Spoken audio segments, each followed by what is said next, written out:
இறைவா, நீயே அனைத்தும். அன்புடன் அகத்திய மாமுனிவர் வாக்கு. ஏன் புரட்டாசி திங்களில் மேலிருந்து விழும் முன்னோர்கள் ஆத்மாக்கள் அதனை காந்தகமாக செயல்பட்டுக் கொண்டிருக்கும் இறைவனிடத்தில் ஒட்ட வைக்க வேண்டும்.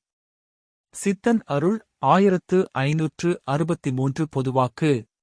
ஜனவரி 24, 2024 அன்று குருநாதர் அகத்திய பெருமான் உரைத்த பொதுவாக்கு.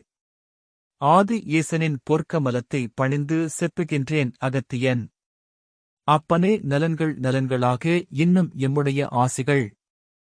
அப்பனே யான் ஏற்கனவே உரைத்திட்டேன். மனிதன் இக்கலியுகத்தில் வாழத் தெரியாமல் வாழ்ந்து கஷ்டங்கள் பட்டு பட்டு எதற்காக பிறந்தோம்? எதற்காக இக்கஷ்டங்கள் என்பதை உணராமலே வாழ்ந்து கொண்டிருக்கின்றான் அப்பனே. சித்தர்கள் யாங்கள் ஒவ்வொரு வாக்கியத்திலும் எப்படி எல்லாம் வாழ்ந்தால் இத்துன்பங்கள் நீங்கி கலியுகத்தில் வாழ முடியும் என்பதை மீண்டும் மீண்டும் கூறிக்கொண்டே வருகின்றோம் அப்பனே. ஆனால் மனிதன் இவை தன் உணராமல் தன் நலத்திற்காகவே வாழ்ந்து துன்பத்தில் சிக்கி தவிக்கின்றான் அப்பனே. யான் ஏற்கனவே உரைத்திட்டேன். ஆன்மா என்பதே அணுக்கள் அப்பா. புரட்டாசி திங்களில் மேலிருந்து விழும் முன்னோர்கள் ஆத்மாக்கள், அதாவது நுக்கள் விழும். அதனை காந்தகமாக செயல்பட்டுக் கொண்டிருக்கும் இறைவனிடத்தில் ஒட்ட வைக்க வேண்டும். மேலிருந்து விழும் முன்னோர்கள் அணுக்களானது ஐப்பசி திங்களில் நதிகளில், அதாவது புனித நதிகளில் நீராடி. அப்பனே அறிந்தும் அறிந்தும் இவ்வாறு நீராடும் பொழுது அணுக்கள் எல்லாம் மீண்டும் மேலே செல்லுமப்பா.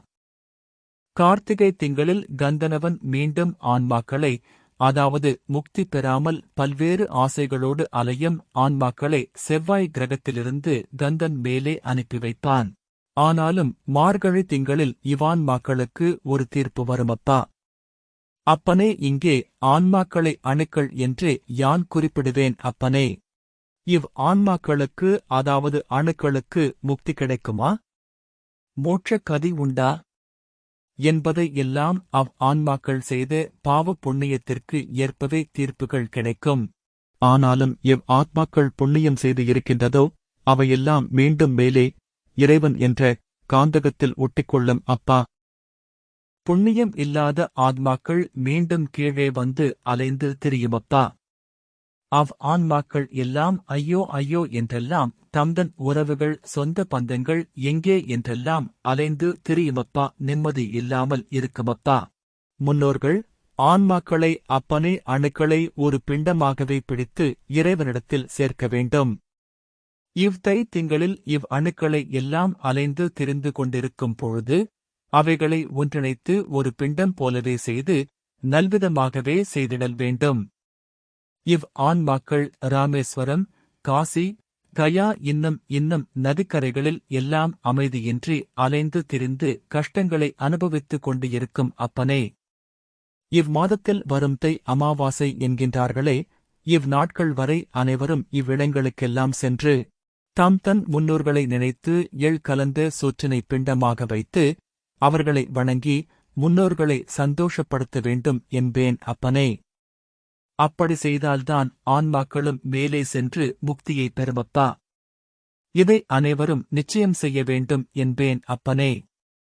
அங்கு செல்ல இயலாதவர்கள் தன் வசிக்கும் அருகில் இருக்கும் நதிக்கரை ஓரங்களில் திருத்தலங்களில் எல்லாம் சென்று முன்னோர்களை நினைத்து ஆன்மாக்களை இறைவனிடத்தில் வேண்டிக் கொண்டு நல்விதமாக ஒரு லட்டு போல் அப்பனே கலந்த சோறு உருண்டை இவ்வாறு செய்கின்ற பொழுது ஆன்மாக்களும் முக்தியை நோக்கி செல்லும் அப்பா.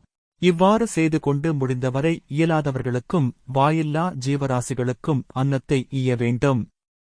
இதனை செய்துவிட்டு அமைதியாக உட்கார்ந்து இறைவனை நினைத்துக் கொண்டு இறைவா, எம் முன்னோர்களுக்கு நல்விதமாக முக்தியையும் மோட்சத்தையும் கொடு என்றெல்லாம் வேண்டிக் கொண்டு அப்பனே.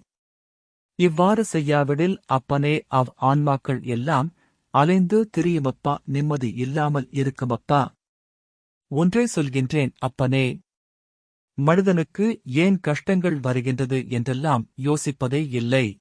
இவ்வாறு ஆன்மாக்கள் அலைந்து திரிந்து கஷ்டங்கள் பட்டு வருத்தத்துடன் அலைந்து திரிந்து கொண்டிருந்தால் அவர்களுடைய சந்ததிகளுக்கும் பெரும் கஷ்டங்கள் வரும் அப்பா. இவையெல்லாம் மனிதர்களுக்கு தெரிவதே இல்லை என்பேன் அப்பனே. ஆனாலும் இவ்கஷ்டங்களை எல்லாம் மனிதனுக்கு வராமல் இருக்க வேண்டுமென்றால் யான் கூறியவற்றை கடைப்பிடிக்க வேண்டும். ஆன்மாக்கள் எல்லாம் வருத்தங்களோடு அலைந்து திரிந்து கொண்டிருந்தால் மனிதர்களுக்கு குடும்பத்தில் கஷ்டம், இல்லத்தில் சண்டை சச்சரவுகள், இல்லத்தாளுடன் மன வேறுபாடு, பிள்ளைகளுடன் மனக்குழப்பங்கள் இவையெல்லாம் வந்து கொண்டே இருக்கும் அப்பா. ஆன்மாக்களுக்கு நல்முறையாக தைத்தியங்களிலே இவ்வாறு வணங்கி வழிபட்டாலே அவை தன் மகிழ்ந்து வாழ்த்துவிட்டு செல்லுமப்பா. இதனால் அப்பனே கஷ்டங்கள் குறையுமப்பா. ஒன்றை ஞாபகத்தில் வைத்துக் கொள்ளுங்கள். அவ்வான்மாக்கள் வருத்தப்பட்டால் அப்பொழுது உங்கள் வாழ்க்கையிலும் வருத்தங்கள் வரும். ஆன்மாக்களை சமநிலைப்படுத்த வேண்டும். ஆன்மாக்கள் எல்லாம் மீண்டும் இறைவனிடத்தில் கொண்டு சேர்க்க வேண்டும்.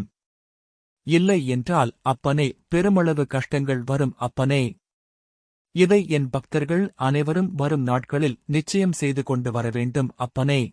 யாங்கள் கூறியதை நீங்கள் கேட்டு உணர்ந்து செய்து கொண்டு வந்தால்தான் யாங்களும் உங்களுக்கு வாக்குகள் தர முடியும். உங்களை கஷ்டங்களிலிருந்து மீட்டெடுக்க முடியும். மீண்டும் கூறுகின்றேன், இதை அனைவரும் கடைப்பிடிக்க வேண்டும். அப்படி செய்தால்தான் என்னுடைய வாக்குகளும் கிட்டும். அப்பனே என்னால் மாற்றத்தையும் தர முடியும். இதை அனைவரும் நிச்சயம் செய்ய வேண்டும் அப்பனே. தை அமாவாசை வரை நிச்சயம் இதை அனைவரும் செய்திட வேண்டும். சித்தர்கள் யாங்கள் மனிதர்களை திருத்தி நல்வழிப்படுத்தி இக்கலியுகத்தில் கஷ்டங்களில் இருந்து மீண்டு வருவதற்கு பல வழிகளிலும் போராடிக் கொண்டிருக்கின்றோம். யாங்கள் திருத்துவோம். அப்படி மனிதன் கேட்காவிடில் அடித்து திருத்துவோம் அப்பனே. அனைவருக்கும் எம்முடைய ஆசிகள் அப்பனே. ஓம் அன்னை ஸ்ரீ லோபாமுத்ரா உடனுரை தந்தை அகத்திய மாமுனிவர் திருவடிகளில் சமர்ப்பணம். சர்வம் சிவார்ப்பணம்.